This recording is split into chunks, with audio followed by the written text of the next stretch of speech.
सी times के मंथन कार्यक्रम में दोस्तों आपका हम स्वागत करते हैं और हमारे साथ हैं संजय गोस्वामी जी, जो कि सी टाइम्स के न्यूज एडिटर हैं, वरिष्ठ पत्रकार हैं। संजय जी, हम आपका स्वागत करते हैं। और दोस्तों आपसे बता दें कि एक हफ्ते का जो कार्यकाल बीता है उसमें 15 अगस्त का एक त्यौहार, राष्ट्रीय त्यौहार था। लाल किले की प्राचीर से हमारे प्रधानमंत्री नरेंद्र मोदी जी ने देश को संबोधित किया था। उसके बाद कृष्ण जन्माष्टमी आई। पूरे देश में भगवान कृष्ण को लेके एक उत्साह देखने में आया और फिर एक तीसरा घटनाक्रम जो शुरू हुआ उपराष्ट्रपति चुनाव को लेके नामों के कयास पर। इसके बीच में एक और बड़ा मुद्दा था जो कि वोट चोरी से जुड़ा हुआ है। राहुल गांधी ने ये मुद्दा उठाया, उन्होंने बहुत से सवाल खड़े किए। इस बीच चुनाव आयोग की प्रेस कॉन्फ्रेंस भी हुई, बहुत सारी घटनाएं हुई हैं, उन पर हम बात करने जा रहे हैं। संजय भाई, आपको क्या लगता है कि जब 15 अगस्त को प्रधानमंत्री जी ने भाषण दिया, उसमें देश के विकास की किन योजनाओं को उन्होंने प्राथमिकता में लिया है? उन्होंने अगर एक मोटा मोटी अगर बात की जाए तो लाल किले की प्राचीर से उन्होंने इस बार बहुत अच्छी और कई घोषणाएं की हैं जो जनहितैषी हो सकती हैं। उनका इम्प्लीमेंटेशन बहुत अच्छे ढंग से अगर किया जाता है तो निश्चित रूप से उसको देश की जनता को उसका लाभ मिलेगा। अब इसमें कहीं राजनीतिक विरोधाभास की स्थितियां भी बन रही हैं। विपक्ष का काम है, विपक्ष अपने जो उसको जो कमी देख रही हैं या उन पर क्या आशंकाएं उनको लग रही हैं, उस पर वो अलग अलग आरोप प्रत्यारोप कर रहे हैं। ऐसा सामने समाचार पत्रों के माध्यम से सामने आया है। मुझे लगता है कि वास्तव में अगर विकास की बात करना है, विकास की जब चर्चा केवल मौखिक नहीं होना चाहिए, कागजी नहीं होना चाहिए, धरातल में विकास देखना चाहिए। और इसके लिए राजनीतिक जिसको जो महत्वाकांक्षाएं हैं, चाहे वो कोई भी दल हों, दोनों पक्षों के लिए मैं बात कर रहा हूं, इनको अपने महत्वाकांक्षाओं को दरकिनार करके एक सामूहिक प्रयास करना चाहिए। तब जाके वो विकास की जो अवधारणाएं हैं वो धरातल पर दिखाई देंगी। संजय भाई, एक बात हम आपसे शेयर करना चाहेंगे अपने दर्शकों से भी कि प्रधानमंत्री नरेंद्र मोदी जी का जो भाषण था, राष्ट्र के नाम संबोधन, उसमें एक महत्वपूर्ण मुद्दा ये था ऑपरेशन सिंदूर, जिसके बारे में उन्होंने अपनी बात कही और उन्होंने बताया भी कि ऑपरेशन सिंदूर देश के एक ऐसे सेना के गर्व का दिन था जब हमने पाकिस्तान को उसके ही ज़मीन पे जाके सबक सिखाया। ऑपरेशन सिंदूर की सफलता और उसकी सार्थकता पर भी उन्होंने बहुत लंबा अपना भाषण दिया। और जैसा कि सभी जानते हैं कि प्रधानमंत्री जी का ये सबसे लंबा भाषण था, 105 मिनट करीब उन्होंने भाषण दिया। इसके पहले कम था, पर 105 मिनट के भाषण का लब्बो-लुआब जिस तरीके से देखने में आ रहा है, एक तो उन्होंने किसानों के बारे में भी बात की, रोजगार की, स्वदेशी की बात भी रखी। स्वदेशी का जब मुद्दा आता है तो कुछ सवाल खड़े होते हैं, क्योंकि हम एक ग्लोबलाइजेशन के दौर में हैं और वैज्ञानिक तरीके से देखा जाए तो बहुत सारी चीज़ें ऐसी हैं जिनके लिए हमें विदेशों पर निर्भर है। तो जब स्वदेशी की बात होती है तो आपको क्या लगता है? स्वदेशी की जो चर्चाएं नीचे स्तर पर आम आदमी जब करने लगता है तो वो ये मानता है कि हमें विदेशी वस्तुओं का पूर्ण बहिष्कार करना, जबकि ये संभव नहीं है। स्वदेशी का अर्थ ये है कि हम अपने कुटीर उद्योगों को बढ़ावा दें, जो हमारे यहाँ के छोटे रोजगार हैं, जो छोटा छोटा उत्पाद आपके सामने लाते हैं, उनको बढ़ावा दें। और तब जब हम छोटी छोटी चीज़ों को अगर हम प्रोत्साहित करेंगे, उपयोग करेंगे, उनकी विनिमय करें, उनको उनकी खरीद फरोख्त करते हैं, तब जाके निश्चित रूप से नीचे का जो कमज़ोर तबका है उसको तो लाभ होगा ही होगा, और जो स्वदेशी की जो अवधारणा है वो भी पूर्ण होगी। अच्छा, अब ये तो बात हुई 15 अगस्त के भाषण की। 15 अगस्त का भाषण विपक्ष ने कुछ अपने तरीके से कहा और पत्रकारों ने अपने अपने तरीके से उसके अर्थ भी निकाले, लेकिन 2047 का एक लक्ष्य नरेंद्र मोदी जी ने सामने रखा है, एक विजन रखा है। उस विजन की बात की जाए तो जैसा कि हर बार ये होता है कि आप पूर्ववर्ती सरकारों पर दोष दे के अपने वर्तमान को बचाने का प्रयास करते हैं, ऐसी कुछ संभावनाएं इस भाषण में भी नजर आई।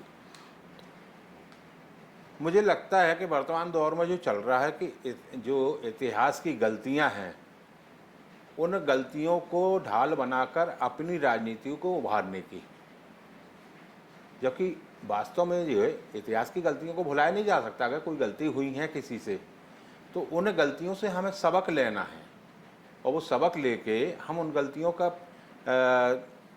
पुनः वो उनका दोहराव ना हो, उससे बचना है। बहुत अच्छी बात कही। वो इस मुद्दे पे थोड़ी सा दोस्तों हम बता दें, अभी जो वोट वाला मामला आया जिसमें कि बार बार भाजपा के प्रवक्ता लोग सामने आ रहे हैं और वो कह रहे हैं इंदिरा जी के समय में वोट चोरी हुई थी, तो अगर कोई ने पहले चोरी की थी तो आपकी चोरी को जायज़ मान लिया जाए, ऐसा क्या संभव है? नहीं नहीं, ये बिल्कुल संभव नहीं है कि अगर मेरे ऊपर कोई इल्ज़ाम लग रहा है तो मैं उससे बचने के लिए ये कह दूँ कि नहीं, सामने वाले ने अगले ने भी ऐसा ही गलती की थी, उसने भी ऐसा ही कार्य किया था, इसलिए हम दोषी नहीं हैं। हम दोषी हैं। दूसरी एक और चीज़ आती है, राहुल गांधी ने निर्वाचन आयोग से सवाल किए हैं और निर्वाचन आयोग को इसका जवाब देना चाहिए, ना कि भारतीय जनता पार्टी के प्रवक्ता मैदान में उतर के निर्वाचन आयोग का बचाव करने लगे। देखिए, इसमें सबसे बड़ी हास्यास्पद स्थिति तो उस समय बनती है, अभी निर्वाचन आयोग ने जब राहुल गांधी ने आरोप लगाए या शिकायत की तो उन्होंने कहा कि नहीं, आप हलफनामा दो, और जिसके खिलाफ लगाए वही हलफनामा मांग रहा। कोई अगर सुप्रीम पावर है, किसी दूसरा कोई है जिसके सामने हम आपकी शिकायत कर रहे हैं, तो वो हमसे हलफनामा मांग सकता है और देना भी चाहिए कि मैं जो कह रहा हूँ वो सत्य है। लेकिन जब मैं आपसे ही शिकायत, आपकी शिकायत आपसे ही कर रहा हूँ, तो आप हलफनामा मांग रहे, ये लोगों ने एक क्रिटिसाइज का एक माध्यम बन गया। दूसरी बात, अपने बचाव करने के लिए मुख्य चुनाव आयुक्त महोदय को प्रेस कॉन्फ्रेंस करना पड़ी। संवैधानिक पद पर बैठे हैं, उन्हें अभी अपनी बात कहने का अवसर मिला, उन्होंने बताया। उस समय भी एक हास्यास्पद स्थिति, उन्होंने जिन मकान नंबरों में शून्य लिखा रहता है, जिन वोटर लिस्टों में कहीं किसी मकान नंबर में अगर शून्य है, इस गलती का अगर किसी ने इंगित किया तो उस पर उनका स्पष्टीकरण ये आया कि जो जिनका कोई घर नहीं होता, जो बेघर होते हैं, सड़क किनारे यतीम लोग हैं या खाना बदोश हैं, घुमंतु प्रजाति के लोग हैं, उनके नाम उस वोटर लिस्ट में नाम जो रखे गए हैं वो शून्य मकान नंबर से रखे गए हैं। इसलिए आपको अधिक संख्या वो शून्य मकान नंबर की मिल रही है। शून्य मकान नंबर अपने आप में एक प्रश्न चिन्ह है। संजय भाई, यहाँ पे एक और बात है कि आधार कार्ड भी बने हैं, आधार कार्डों की जांच की जाए, उसमें अगर कहीं पे शून्य मकान वाले आधार कार्ड मिले तो माना जा सकता है कि निर्वाचन आयोग इस तरह की, चूंकि देखने में परसों कॉफी हाउस में बैठे थे, कुछ बुद्धिजीवियों से चर्चा हो रही थी, इसी विषय पे उनका कहना था कि मुझे तो आज तक ऐसी कोई वोटर लिस्ट नहीं दिखी है जिसमें शून्य मकान नंबर कहीं दर्ज। इस शहर में, इसके अलावा दिल्ली हो, बॉम्बे हो, कहीं भी हो, तो शून्य मकान नंबर नहीं होता। कुछ ना कुछ मकान नंबर, अगर झुग्गी झोपड़ी भी है तो उस बस्ती का नाम लिखा जाता है और उसको भी नंबर अलॉट कर देते हैं वो। तो दोस्तों, बहुत सारी बातें, बहुत सारे मुद्दे ऐसे हैं जिन पर कि आपको घटनाओं पर चिंतन करना भी जरूरी है। एक बात और हम आपको बता दें कि कृष्ण जन्माष्टमी हुई, बड़ी संख्या में श्रद्धालु भक्तों ने मटकी फोड़ प्रतियोगिताएं भी हुई। संजय भाई, इस मुद्दे पे हम आपसे बात करेंगे। बीच चौराहे पे क्रेन में मटकी टांग के मटकी फोड़ प्रतियोगिताएं कराना और बड़े बड़े चेहरे, रसूखदार नेताओं के नाम, ट्रैफिक व्यवस्थाएं बहुत प्रभावित होती हैं। निश्चित रूप से अभी 2 दिन पहले ही एक ऐसी आयोजन हुआ जिसमें क्रेन के माध्यम से लगातार चल रहे हैं, कल भी हुए, लगातार 2-3 दिन से यही कार्यक्रम चल रहे हैं। मुझे लगता है कि अगर आप क्रेन के माध्यम से मटकी फोड़वाने का आयोजन कर रहे हैं तो किसी बड़े मैदान में करना चाहिए, बीच सड़क पे नहीं। रास्ते का उपयोग आप ना करें, क्योंकि वो रास्ता केवल चंद लोगों के लिए नहीं है, हजारों लोग प्रतिदिन उस रास्ते का उपयोग करते हैं। कब किसको किस इमरजेंसी में, किस आकस्मिक स्थिति में कहीं जाना पड़ रहा हो, कोई स्टेशन जा रहा हो, उसका जब स्टेशन व्यक्ति जाता है तो उसको और ट्रेन छूटने का समय हो तो 1-1 मिनट की कीमत उसको महसूस होती है। इमरजेंसी ट्रेन की भी है, एम्बुलेंस की भी है, फायर ब्रिगेड भी है। तो उनको कितना चक्कर लगा के जाना पड़ेगा, इस बात का ध्यान नहीं रखा जाता। मैं आयोजनों की बुराई नहीं कर रहा हूँ, उसको कोई ये नहीं कह रहा कि ऐसे आयोजन ना होना चाहिए। समाज के लिए, समाज को संगठित करने का एक माध्यम होते हैं ये सब आयोजन जो होते हैं, और जो नई पीढ़ी है उसको धार्मिक त्यौहार हों या कोई भी परंपराएं हों, उनसे जोड़ने का एक माध्यम होते हैं ऐसे आयोजन।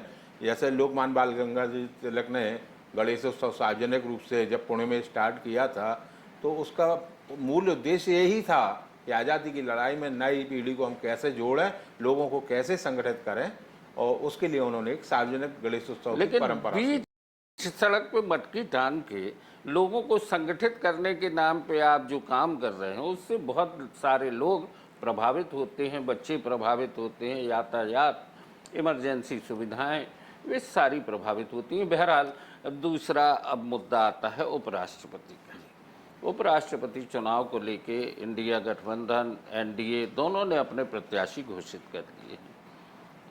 तो आपको क्या लगता है कि ये जो प्रत्याशी हुए हैं घोषित, तेलुगु वर्सेस तमिल का एक नया समीकरण सामने आया? इसमें अगर देखा जाए दोनों अपने स्थान में महत्वपूर्ण प्रत्याशी हैं। उनका अगर पृष्ठभूमि देखी जाए तो वो सामान्य या किसी राजनीतिक परंपरा का निर्वाह करते हुए आगे नहीं बढ़े हैं। एक न्याय क्षेत्र से सुप्रीम पावर पर रहे हैं, दूसरे को देखा जाए तो गवर्नर जैसी पोस्ट का संचालन वो भी महाराष्ट्र जैसे सीपी राधाकृष्णन महाराष्ट्र के गवर्नर हैं। हाँ। और बी सुदर्शन रेड्डी जो हैं सुप्रीम कोर्ट वो के सुप्रीम कोर्ट से आए हैं जस्टिस। तो दोनों ही अच्छे प्रत्याशी मान रहा हूँ मैं इनको। अब यहाँ पर अगर राजनीतिक दृष्टि से देख रहे हैं तो एनडीए ने जो प्रत्याशी पहले घोषित किए, उनके पास गवर्नर के रूप में सीपी राधाकृष्णन जी थे। उन्होंने जिस दिन धनखड़ जी ने इस्तीफा दिया उसके तत्काल बाद से खोजबीन शुरू हो गई, और मुझे लगता है कि जो हाईकमान है एनडीए का जो ग्रुप है, इसमें नड्डा जी को और मोदी जी को अधिकृत किया गया था कि वही प्रत्याशी का चयन करेंगे। तो निश्चित रूप से उन्होंने एक अच्छा प्रत्याशी अपनी दृष्टि से दिया है। देश के हित में काम करने वाला उनकी दृष्टि में ये प्रत्याशी हो सकते हैं। दूसरा, अगर इंडिया गठबंधन की बात करते हैं, जो उन्होंने सुदर्शन जी को सामने लाए हैं, तो वो भी साउथ से ही आए। आने वाले समय में साउथ के चुनाव होने वाले हैं। हाँ, और जब भी होगा तो इसका लाभ कैसे उठाया जाए, इस बात का ध्यान रखा गया पूरा। लेकिन अब यहाँ आता है कि जो एनडीए का अभी सरकार में है, चंद्रबाबू नायडू हैं, और जब तेलंगाना से बी सुदर्शन रेड्डी का नाम आया तो कहीं ना कहीं ये एक राजनीतिक रूप से चंद्रबाबू नायडू के लिए ये धर्म संकट की स्थिति बन गई है कि वो अपने क्षेत्र को बढ़ावा दे रहे हैं, वो अपने क्षेत्र को प्राथमिकता देंगे या फिर गठबंधन को, जिससे उनकी संधि चल रही है, उसको बढ़ावा देंगे। दोस्तों, राजनीति में इसी तरह के समीकरण होते हैं। अब देखना यह है कि आने वाले चुनाव में एनडीए और इंडिया गठबंधन से किसको उपराष्ट्रपति पद की कमान मिलती है, कौन जीतता है और किसको कितनी वोटें हासिल होती हैं। सी टाइम्स के मंथन कार्यक्रम में आज की चर्चा यहीं तक। संजय भाई, बहुत बहुत नमस्कार। धन्यवाद।